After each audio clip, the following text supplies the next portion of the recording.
एक बार की बात है, दो भाई हुआ करते थे, जिसमें एक भाई का नाम गुड्डू था। गुड्डू बड़ा था, लेकिन दूसरे का नाम बबलू था, वो गुड्डू से छोटा था। उन दोनों के पिता का नाम हरिया था। वे दोनों आपस में बहुत लड़ते झगड़ते रहते थे। एक बार की बात है, वे आपस में लड़ते झगड़ते रहते थे। तभी हरिया आता है और कहता है गुड्डू से, अरे गुड्डू, तो इसका बड़ा भाई है, तो इसको क्यों मार रहा है?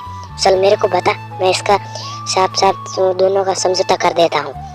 तभी गुड्डू कहता है, अरे पिताजी, तुम तो रहने दो, सारे टाइम इसका बबलू का ही सपोर्ट करते रहते हो, मेरा तक करते नहीं हो, क्योंकि तुम इससे ही तो प्यार करते हो। ऐसे कहकर गुड्डू वहाँ से चला गया, क्योंकि गुड्डू नहीं चाहता था कि बबलू उसके जमीन पर ढाबा लगाए।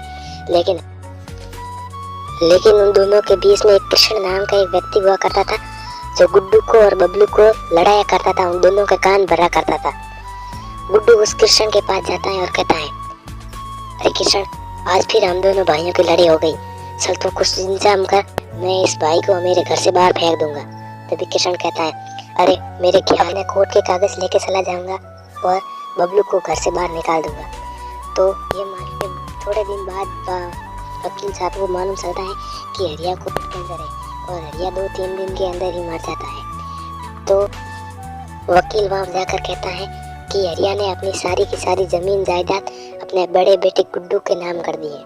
तो ये बात सुनकर बबलू शौक हो जाता है और अपने पास के गांव में चला जाता है और वहाँ पर ही वो रहने लग जाता है। लेकिन कुछ दिनों बाद बीतने के बाद कृष्ण की लड़की से बबलू का विवाह हो जाता है और कृष्ण की लड़की को अपने घर ले आता है। वे दोनों घर में रहते हैं। तभी कुछ दिनों के बाद बबलू को ये बात पता चलती है कि जो मैंने वकील को ज्ञापन सौंपा था, उसमें मेरा नहीं बल्कि कृष्ण की लड़की का नाम लिखा है। तो वो बहुत शौक हो जाता है। तभी उसकी पत्नी कहती है, अरे तुम तो बाहर जाओ, अब ये तो मेरी ज़मीन है, और वो अपने पापा को दे देती है। तो वो बबलू भी उस गुड्डू को भी घर से बाहर निकाल देते हैं।